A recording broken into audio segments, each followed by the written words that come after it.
right, it's Sunday, December the 4th, 2022. I'm back at the West Island Model Railroad Club, and already I'm seeing some changes. We got 3 Conrail SD80 Max on this freight train with a K5 LA horn, and I think they had S3Ls. What a monster. No, he's on a different track. He's on the right bad.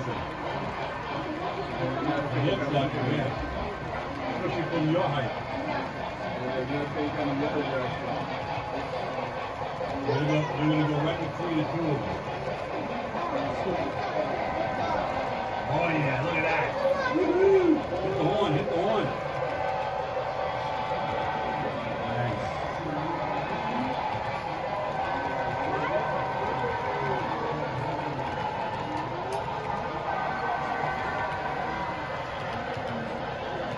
The Great Lake Conrail, one of the greatest railroads in history.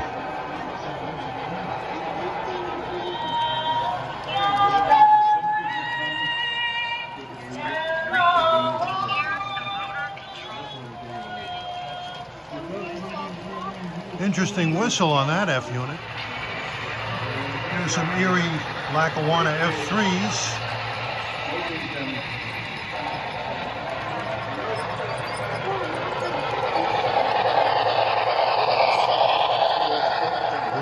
I've seen a lot of this year, Reading 2102, Reading and Northern to be politically correct.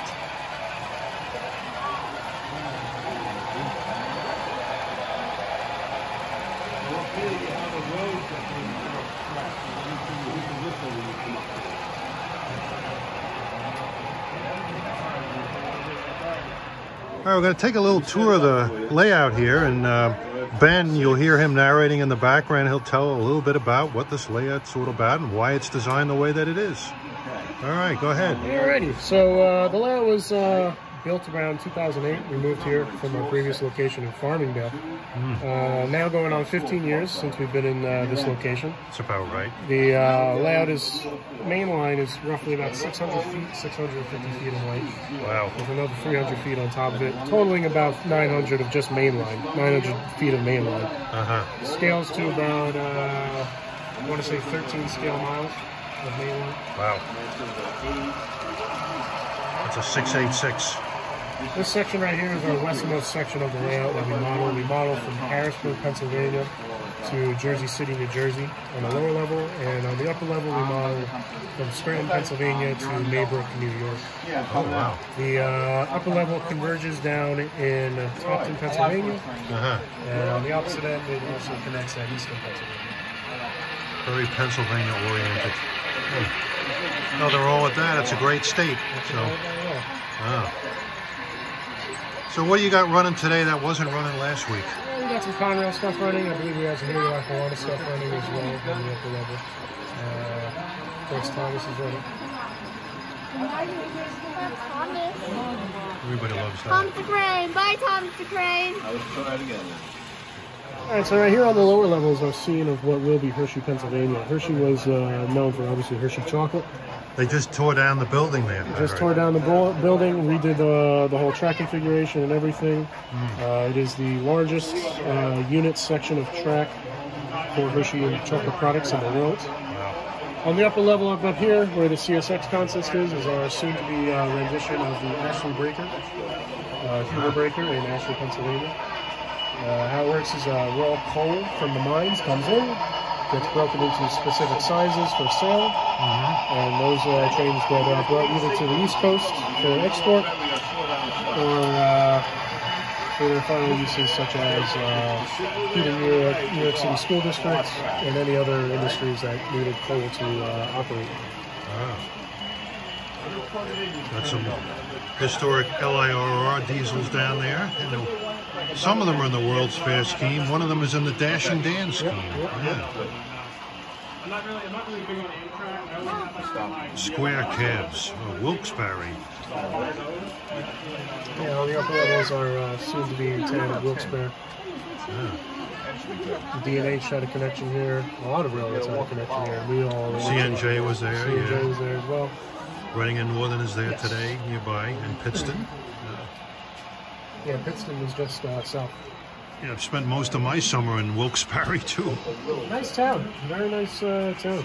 It's well, Scranton is where my granddaughter goes to school, so I see a lot of that. Yeah, it's also good school. And I see the DL on occasion. So let's see. On the lower level, right here is the former Pennsylvania main line, one of the former Pennsylvania main lines or branches that's been ripped up, where we still have interchange business with. We're entering the town of Lebanon, Pennsylvania on the lower level. I know that well. So Lebanon is This scene right here with all the industry tracks, what will the industry tracks, is our working rendition of Lebanon, Pennsylvania. On the upper level is the beginning of the Lehigh River Gorge. Oh yeah. Caught the Reading and Northern F units and Yes, rode, the Reading and Northern now operates in this section of the gorge. There's one behind. and I rode behind the Jeep 38 2013, and I saw the NRFF up there. Now is this the Lebanon station? It looks something like it. It's a big structure. It's probably something in place until we get the actual proper footage, the proper model complete, I should say. They still have the old baggage cart sitting there. Yes. Oh, We do have a green signal. Okay, let's start walking that way. all right. Let's see. Here again is our rendition of Penhaven Junction on the former CNJ Lehigh Valley. Yeah, I remember. They turned the trains there. Yeah. And they still have signals on it. So, Oh yeah. Reading and Northern still has a signal board. oh. They maintain a good signal system. This is one of our recent scenery completions on the way out. And this is pretty much. This is the gorge. Oh, yeah, it does. This is our Lehigh River Gorge scene. It does look like it. Definitely does look You like can it. see we have hikers hiking in between. Oh yeah. Yeah, there's the scenery guys down here really do add to a lot of the detail. Yeah, I walked along part of that path along the railroad, but a lot of it, it's up on a retaining wall, the railroad Yes. is. So I couldn't see too much of it, but it's. Yeah, this is what thing. I really didn't get a chance to notice the scenery as much as the train action last week, but it really does look very good. Yeah. Yeah. As we continue east, this is our scene of Glenanoco, Oh yeah. Glenanoco, Pennsylvania. This is where the Lehigh Valley and the CNJ mainline paralleled each other. That's right. This is our rendition of it. Yeah, the CNJ bridge is gone. Yes, which is now, both bridges are still intact today. One is now used as a road bridge for the whitewater rafting that's over there. It goes through like a cave on the Yes. mountain. Yep. I walked through part of it. Yes, that bridge is now gone. That bridge that went through the mountains. So we're still in the Lehigh Gorge here, or coming Yes, this out? is still part of Lehigh Gorge, starting to get out of it. Okay. Well, we got some authenticity here. We got a Lehigh Valley train coming at us. Another train load of hikers. Yeah, they look like PAs. State Park. Yeah, we're flying along the trail up there. It's some cool stuff. Almost looks like. They almost look like N&W passenger cars. Some of them. Oh, here he goes. And that's got lock sound in it.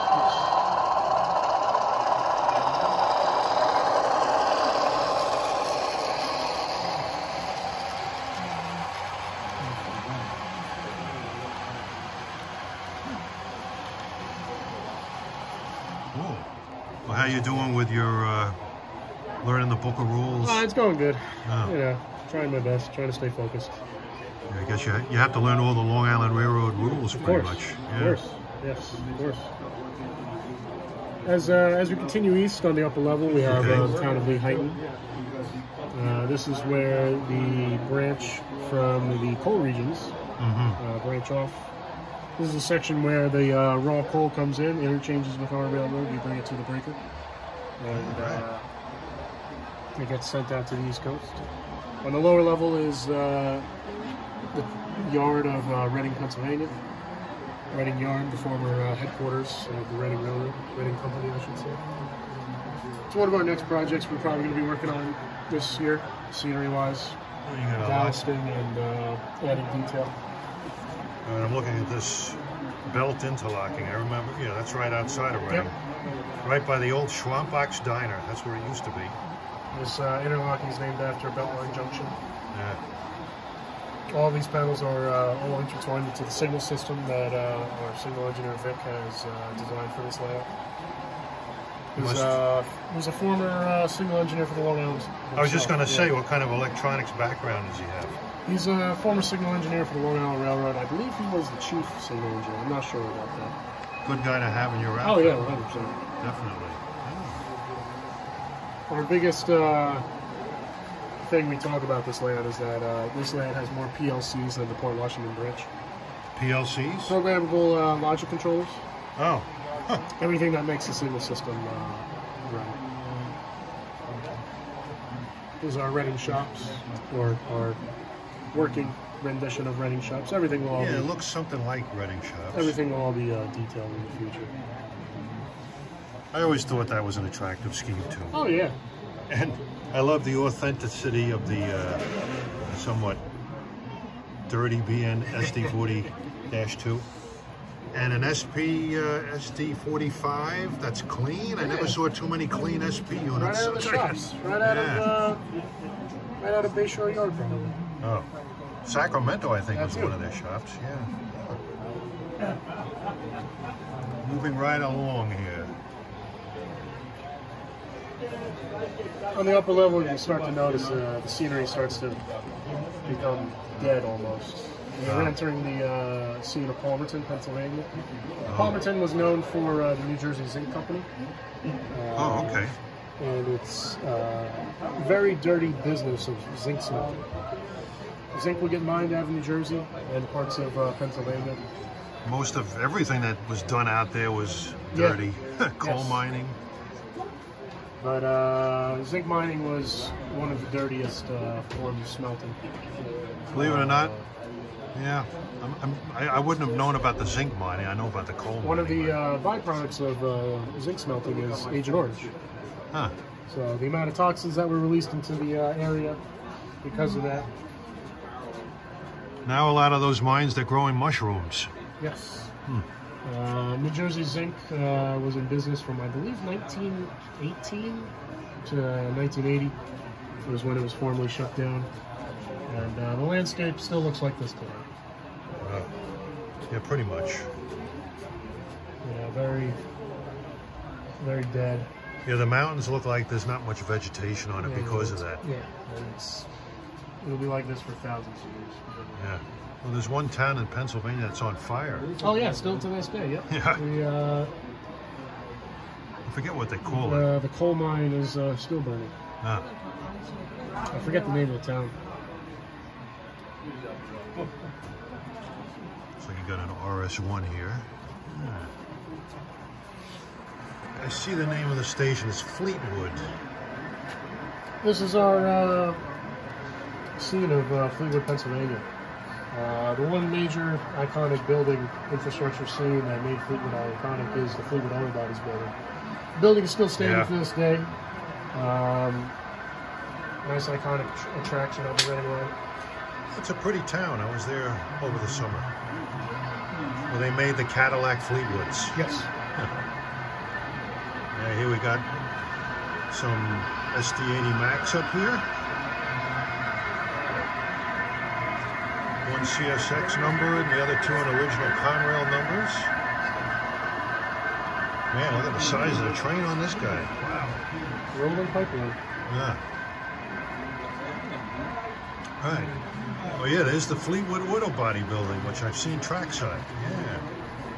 Yeah. I believe it's now a museum. I don't think it's still in business.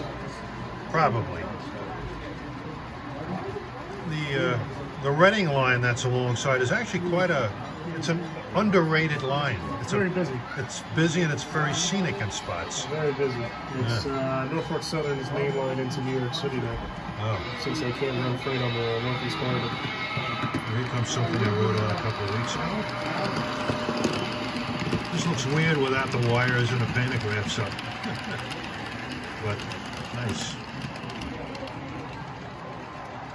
As we continue, the lower level is meeting the upper level. So the grade starts to level out. The backtrack is the upper level main line where it branches off, and it starts to meet the lower level. The interlocking from Mertz Interlocking, named after Mertztown. Right near this town, Topton. Yes. That's where author Dale Woodland used to dine at lunch at the Topton Inn. It's an old inn right at the railroad tracks there. I'm just looking at this FL9 here that the Long Island Railroad had.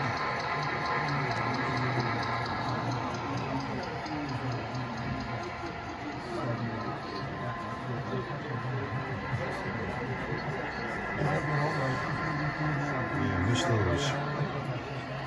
All right, so this is Mertztown.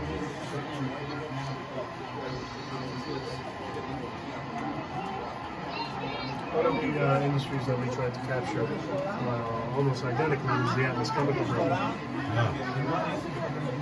Still standing to this day. In Mertztown? In Topton. Oh, Topton. Topton. Probably missed that. Well, I know Mertztown has an old depot still standing. Yep.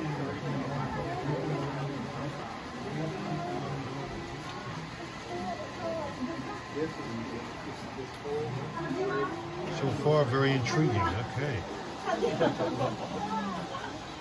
Is this the countryside that this is supposed to be around there? Yeah, it is pretty. What do you know about putting when we ran a camera over the turns? That's what I figured. That's exactly what I was looking for, but I didn't do it first.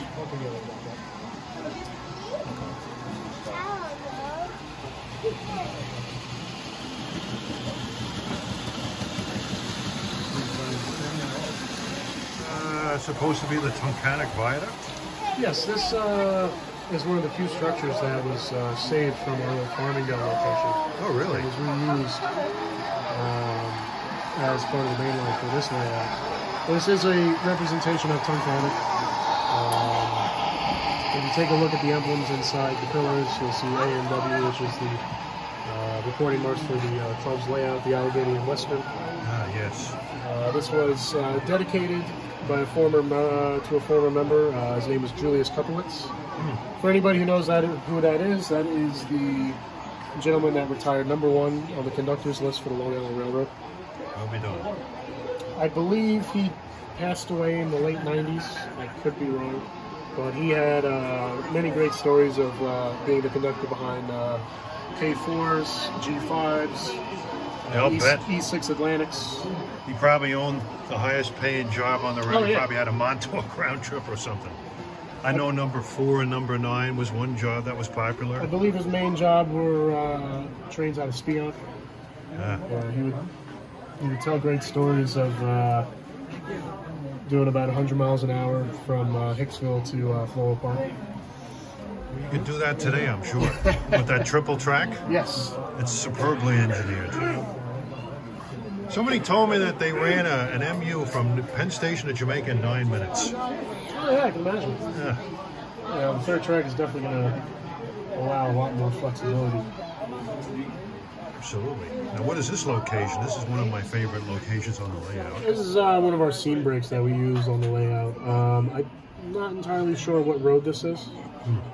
One of the many countryside roads in rural Pennsylvania.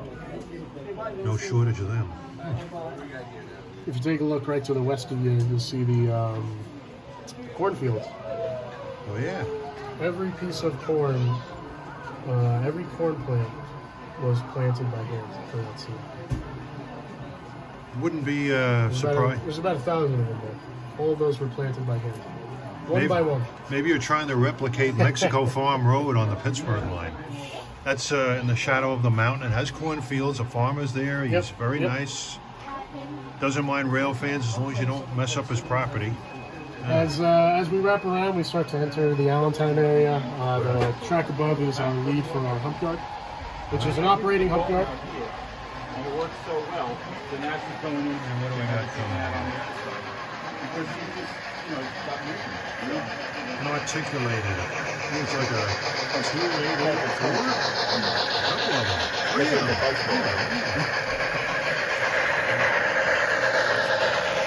Now, how did you come up with the name Allegheny and Western? That is an answer that predates my time in this club.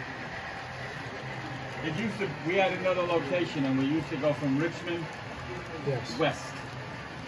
So Allegheny is that's to the west. Allegheny and west. Oh, okay. It was a mountain railroad over the Appalachians. With a name like that, yeah. Okay. Here's your main freight yard coming. This is our Allentown hump yard area. Working hump yard. Trains get pushed up, classified and reclassified.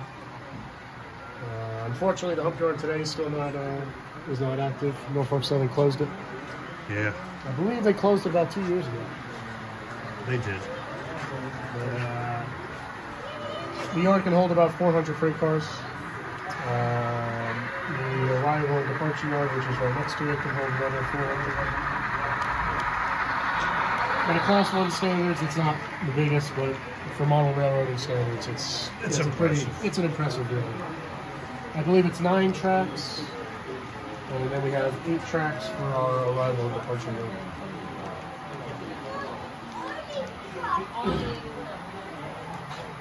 Imagine if you tried the model Bailey yard in North Platte. You need a lot more space down here. Oh, Well, you would need this space, but it would be just the yard, however. yeah. We use an N gauge instead of HO. Yeah. All right, here we got some nice Conrail power. B36 G40-2.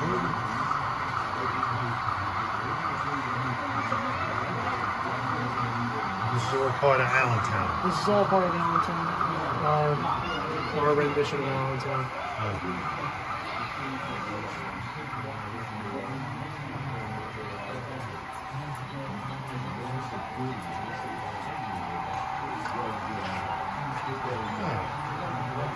Pennsylvania, looks like a K4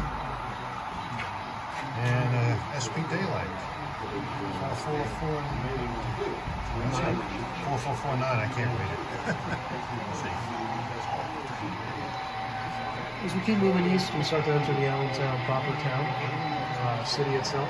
I recognize the building in the background there. That's the Pennsylvania Power and Light Building. Oh, still the tallest building in town. Yeah. The main line track you see, or the road you see going across is Route 22, Hamilton Street. Okay.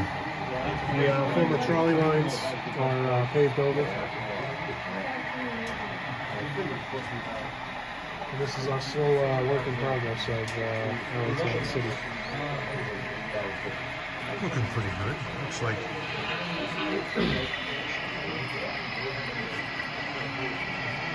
And this is your engine facility at Allentown. In the foreground is our shop area. Can hold about 40 engines at a time. We try not to pack it up because it then becomes useless almost.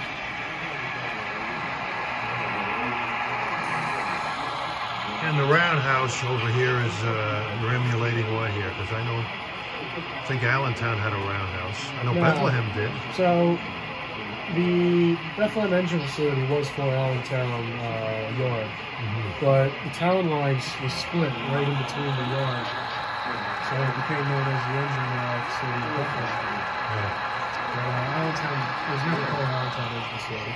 No. It was always called Bethlehem. Nothing is left of it today. I think Conroe in the late 80s demolished all the buildings there. Either that or it was Norfolk Southern that demolished them all. A friend of mine, when the engine terminal was still open at Bethlehem, he went there. The engines were all over the place. Yeah. This is like in the 70s. Yep. And he went onto the shop area there, and says, "All right, if I take pictures?" And he says, "Steal an engine for all I care." Yeah. Oh yeah. Oh, at that time, they had Indians from all railroads. Yeah. The Reading, the C&J. Well, there was a lot there, I remember. The D&H would be there sometimes, too. Yep.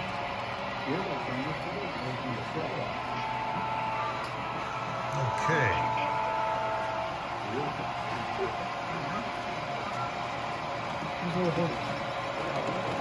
Yeah, he does a great job with the signals.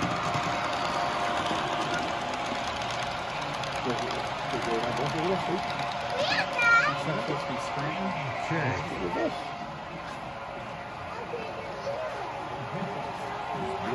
This is our recreation of the Lehigh Valley Passenger Station. That is unfortunately not there anymore. It was demolished back in the 80s. In Allentown still. In the 70s, it was demolished in Allentown. Oh boy. Gives me an idea what it looked like. Yes. But the station is fully detailed. You can even see if you peek through the arriving and leaving times of Oh yeah. trains. Santa Fe meets Santa Fe.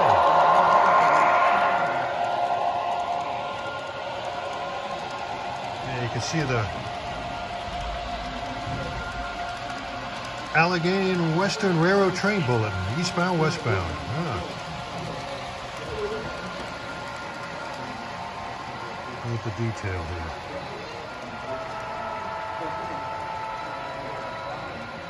Yeah, Dorney Park, that's their local amusement park.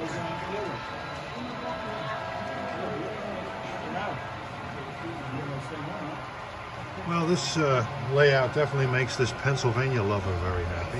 So, yeah.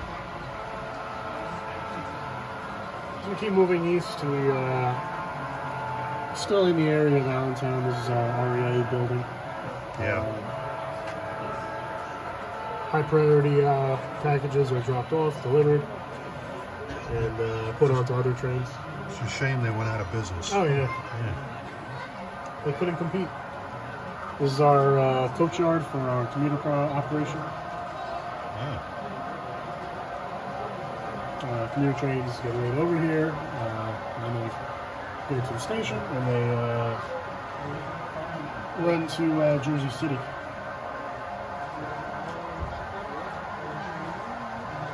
As we keep moving east, we start to enter the Bethlehem area. This is our Lehigh Canal. So Yep. this was one of the first scenes on the layout that was done. We tried to recreate.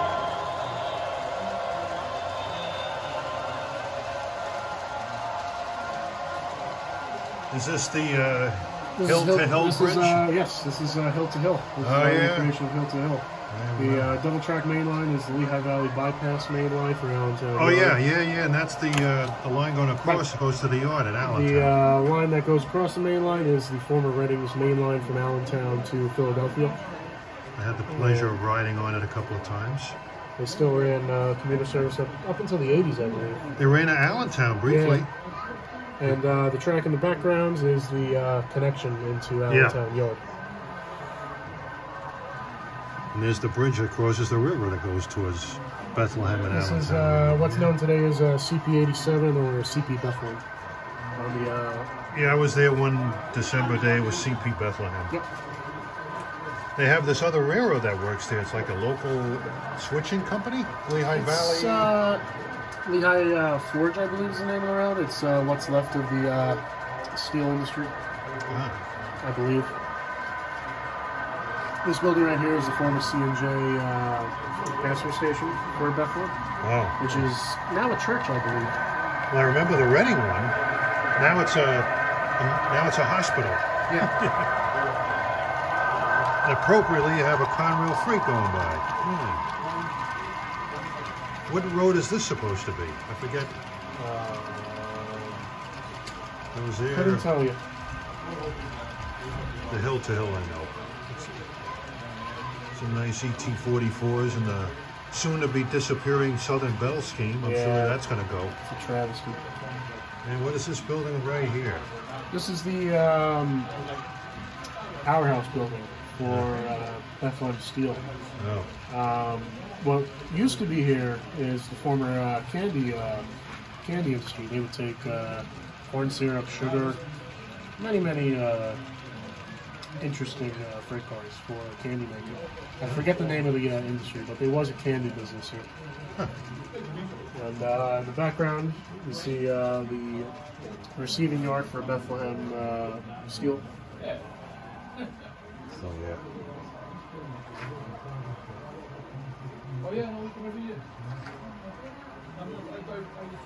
The back track is the slag dump, which is the byproduct of the steel making process.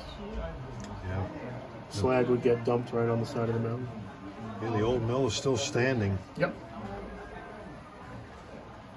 Grupo Coke Railroad. That's one of our additional fictitious railroads from the previous layout. Is that an RSD5? I believe so. Yeah. Yep.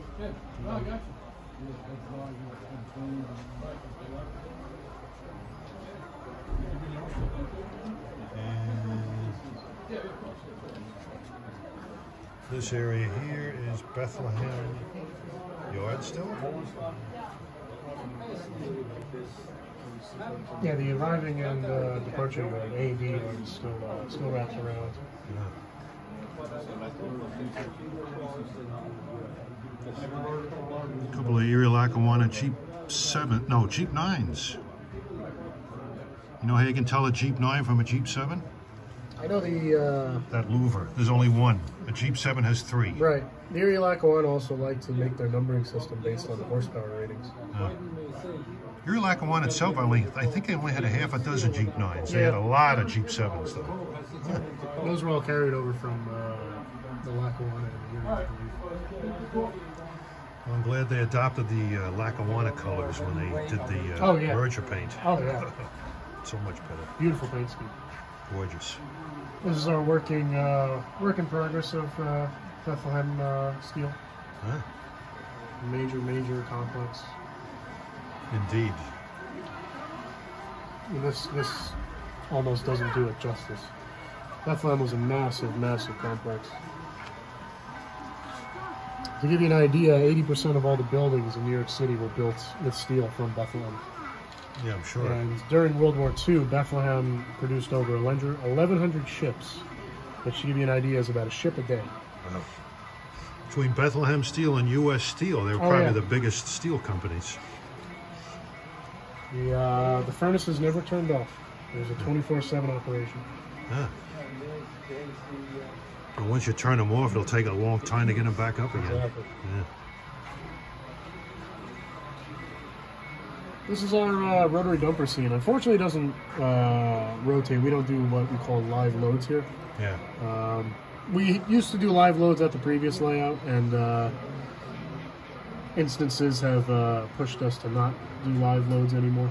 But coke products, iron ore, and limestone would all get dropped off here. Mm-hmm. Cars would get pushed up. The cars would get dumped. The car would uncouple, and then what is known as a kickback. The gravity would pull the car down, back up, and then onto the adjacent track. I believe the rotary dump in Baltimore still practices that. I think there's one around Huntington, West Virginia. That too, yep. They use Alco C415s. At least they did. I don't believe so anymore.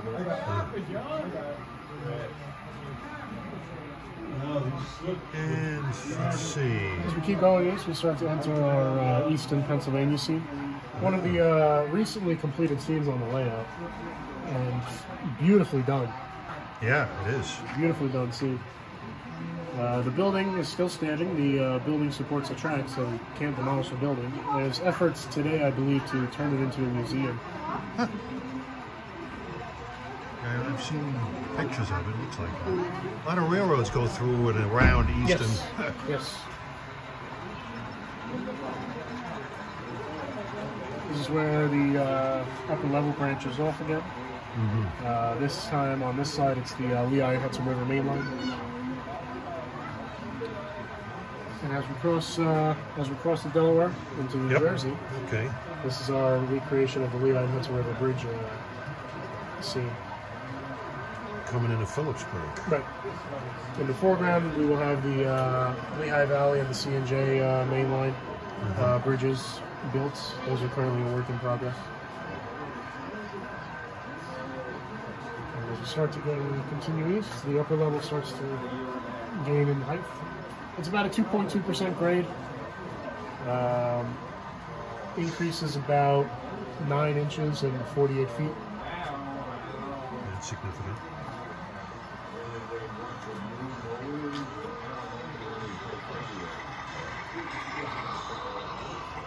CNJ or Jersey Transit ran trains to Phillipsburg for a while. Yes, they did. They should continue that. Right at the end. Well, yeah. West Trenton, I wish they put that back too. Yeah. This is our Pettenberg Tunnel scene. Oh, yeah. Former Lehigh Valley main line, the west portal of the tunnel. To give you an idea, this scene was completed in about 4 months. That's a lot of work to do here, man. This Did a lot with this. This went from nothing to this in about 4 months. We had 2 gentlemen that were very dedicated and did this whole entire scene in about 4 months' time. If you know what's good for you, don't have me do anything work like this, all right? Otherwise, it'll ruin everything. Some guys love to putter. I don't really like to putter too much. We use this scene to cover the upper level to give some separation. This is about a separation of about 50 miles on the ONHR's main line.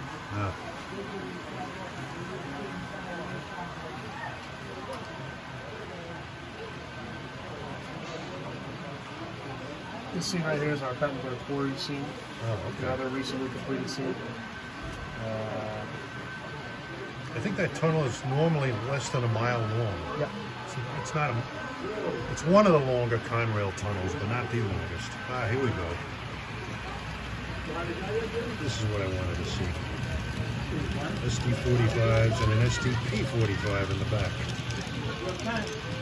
which were really SD45s. They had an extended, they had a larger fuel tank. That's why they had that longer back. And steam generator. No? They weren't passenger powered. They wanted strictly for the larger fuel tank. Non-stop from New York to Chicago. They call them SDPs, but they really weren't. Other than that, You see that guy with the wrist on his thing on his hand? He's part of Nicolo's crew.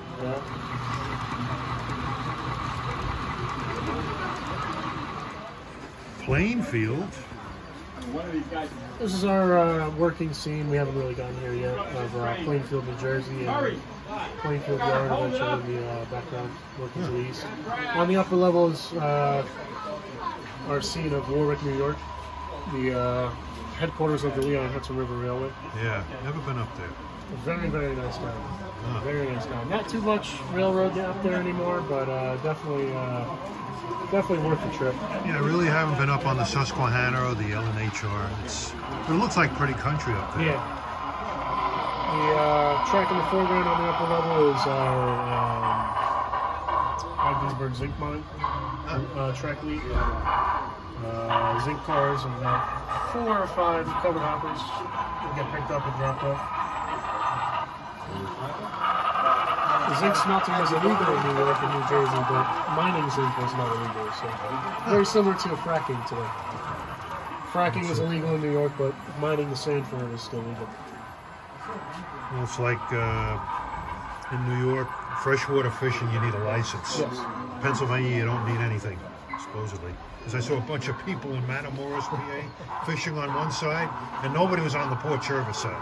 So I asked him, how come? He says, oh, they don't let you freshwater fish in New York. Not without a license. So, oh well. Pennsylvania's rather liberal in a lot of ways.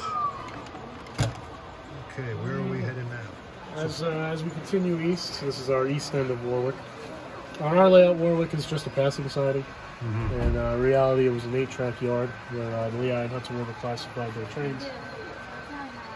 This is our working scene, work in progress by our superintendent who's working on this scene. This is our east end of Plainfield Yard as well. Plainfield Yard was on the... I believe it was on the CNJ. Oh, I didn't know they had one. I believe either the CNJ or the Reading. Might have been the Reading, I'm not sure. Most likely the Reading, yeah. Erie mallets.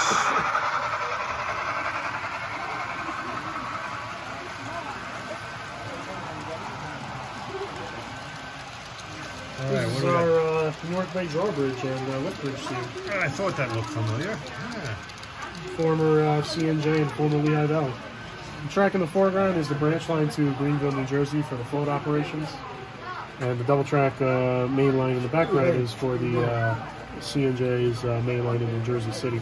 I remember they had a disastrous wreck on one of these This bridges. used to be a 4-track drawbridge, Yeah. or lift bridge, I should say. 1958. Yep. I have to see what kind of nail polish you can think of. Half of them aren't even thinking. I even got Boston. Simmons. I just wanted to drive, you know. And what is this fuel facility here? This is our Kaiser Fuels facility. Naturally derived. This whole entire side is to represent a what good one. Jersey is nicknamed as the chemical coast. Yep. Big chemical industries, the TEG 95 over the GW. Going south, you see all these large, massive chemical industries.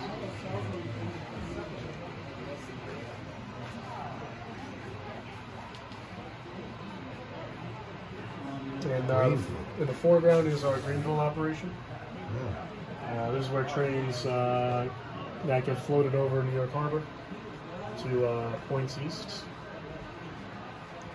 I think they still do that on occasion. New York, New Jersey Rail still does that to this day. It's about a 3 round trip operation. The whole entire operation has been rebuilt because it's cheaper to float cars than it is to build a bridge. Yeah, I think so. So, Keeps the New York and Atlantic busy too. yes, it does. Keeps them very busy. Yeah, I haven't really rail fan the NYNA in Brooklyn because the neighborhoods seem kind of. It's not too difficult.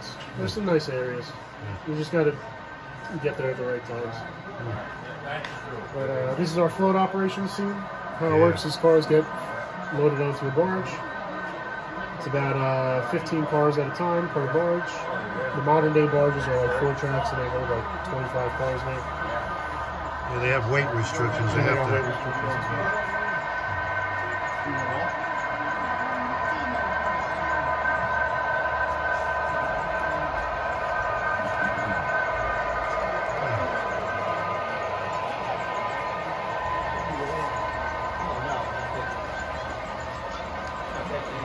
All right, we got some.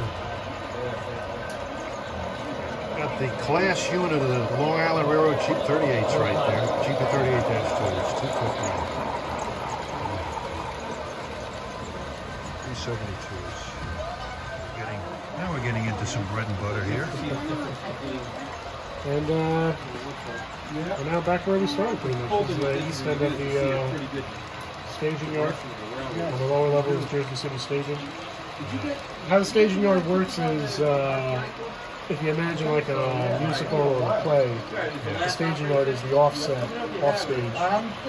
And the scenic area of the road is the stage where the actors, which are the trains, come out to play their part. Staging yard represents the rest of the world, the rest of the country, and other railroads that we interchange with. The lower level is Jersey City. The upper level is Maybrook, New York. Maybrook was a big switching and big interchange yard. Here, Lackawanna, New Haven, I think Lehigh Hudson River. New York, Ontario, Western. Yeah, them too. There's a massive, massive interchange yard, which is all but gone. You can walk the main line, nothing there anymore. Yeah. Most of it is a hiking trail. Yes.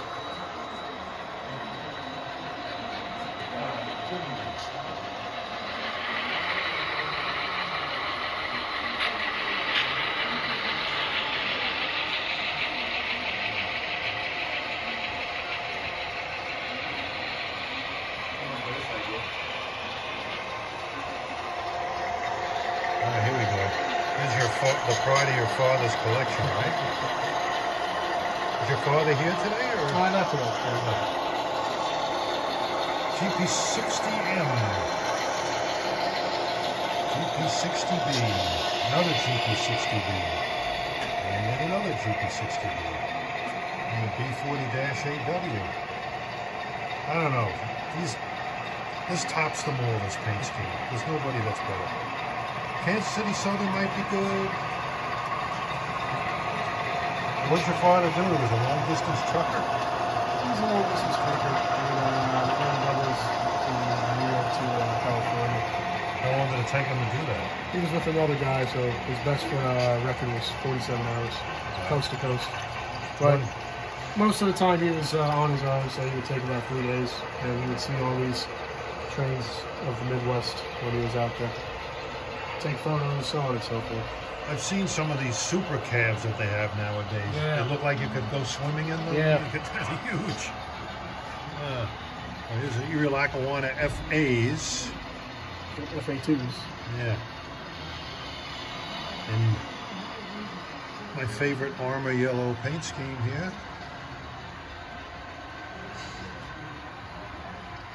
What's on the head end of that? 844. Yeah. I was reading an article, they say, and it breaks my heart to see this or hear this, they said that the UP is one of the worst run railroads in the country because of the issues, labor issues. It's a mixture of a lot of things. All of the railroads are getting hurt. I hope they get the sick days. That's the sticking point. All right, we got some... I think this might be one of the original demo units, if they're The D&H, yes, the D&H is SD45 with the original fully demonstrated SD45 units. With the all window cabs, and they're traded with the Erie Lackawanna, I believe, in the late 60s, and they traded back after Conrad. Yeah, some of Erie Lackawanna's engines were painted in an obvious Erie Lackawanna inspired D&H paint scheme. Yes. Yeah. But these are all club member-owned equipment. So how many locomotives do you have with all the club members combined? Thousands. With club members, but during the open house season, we usually let the club members put their own personal equipment on the way to showcase during the open house. The club owns about 100, 120 locomotives, and we're approaching, I believe, 800 pieces of rolling stock. And that number is only growing as we expand more of the layout. Parts of the layout are still being built, and other things are being added as well. Alright, I think we're right back where we started. This is our what we call wall of power for the layout. This is our mixture of command stations, boosters, circuit breakers, everything that is needed to run power to the track for the engines and equipment to operate.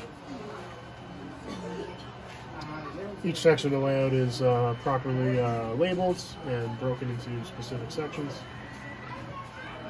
Who put this together? These were put together by members well before my time. Club members Vic Rapone, an old member named Bear, and Ray, who are no longer here as members. But Vic is still here.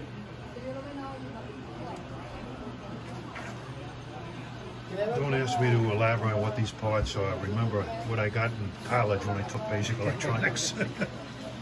My father was an electrician. He wanted me to get into that business, but I just didn't. I don't know. Yeah, I hear you. It soured on me. But most of these that you see on the wall are the circuit breakers. And what are these things on the bottom? Then? These are the power boosters Oh. that supply the additional power for the layout. The one booster you see on the left over there is the command station. That's what accepts the code that we give to the command station and sends it out through the track for the locomotives to pick up with their decoders that are installed. So do your locomotives ever strain the power grid at all? Oh, yes. Yes, many times.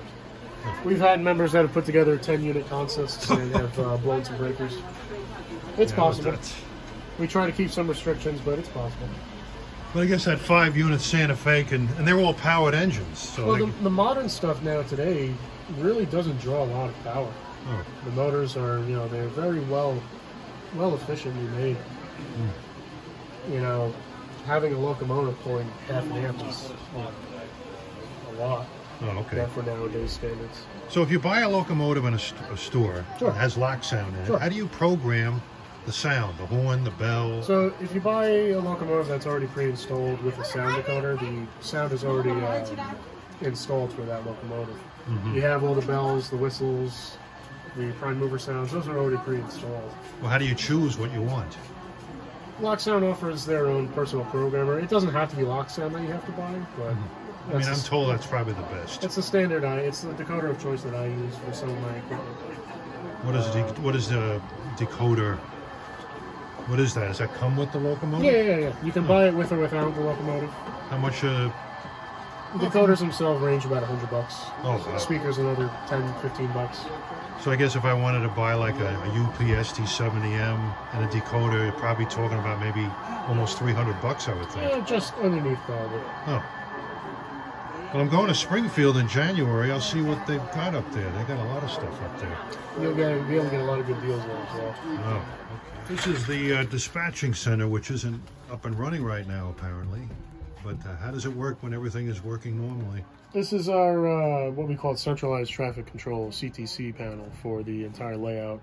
The 3 monitor screen will display a full linear view of the layout, cut in half at the staging yard. We can line routes for trains, throw signals, throw switches, guide trains into yards. Basically the beauty of what 261 railroading is, you know, signal indication. It's the best kind of railroading, 261. Utmost flexibility. Oh yeah. No hand-thrown switches. No filling out paperwork. Well, the green, with your precious main line east of Ronkonkoma, is still that. Still 251 manual Yeah. block. Very interesting form of railroading, but none of that here. All 261 signal indication. The layout does op sessions where we run the layout like a real railroad. We have passenger schedules that we have to maintain, freights that get built and rebuilt in the Allentown yard, and they run on a schedule as well. And all controlled by yard master, train master, dispatcher, block operators. Wow. And these people that run around with their little control pads, I guess that's the throttle. With Yes, those are the throttles. NC has their throttles that they have for the NC system. And you can use your phones as well and other throttles as well. Yeah, we're working towards that. Yeah, my granddaughter, you've probably seen a lot of her on my page. She was running the trains here once. Yeah, it's very, the system is very user-friendly. Oh yeah, she can run it, anybody can run it. And that's what this layout strides off of, that, you know, anybody can run the trains. It's very, very simple system. Well, I know, you know, Jason, he's a big New York and Atlantic buff. Yeah. I know Jason. We were well, like you, where you were chasing the freight out of Parago Gas. Yeah, about a year ago. Well, let's see. All right. Closest I'll ever come to running the Santa Fe 199. Got a nice super fleet consist here.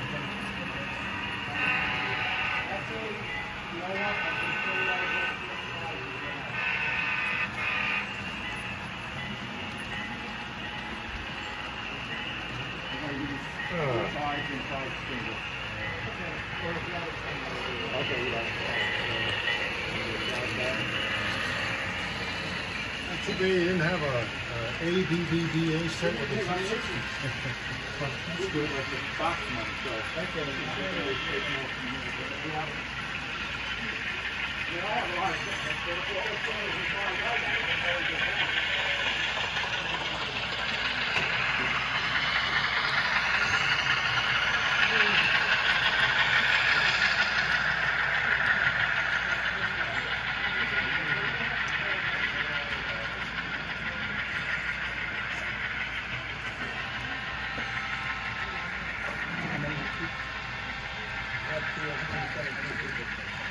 Okay. Better than yesterday.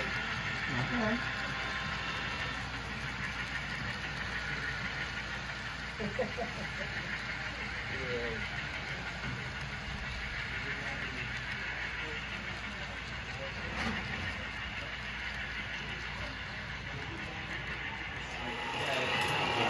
All right, I've got one of these controlling the Santa Fe train here. Push certain buttons like the horn.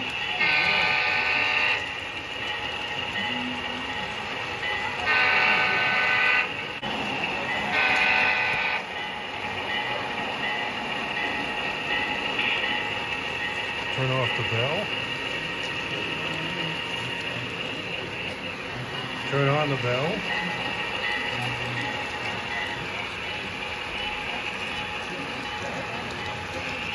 Clear track ahead.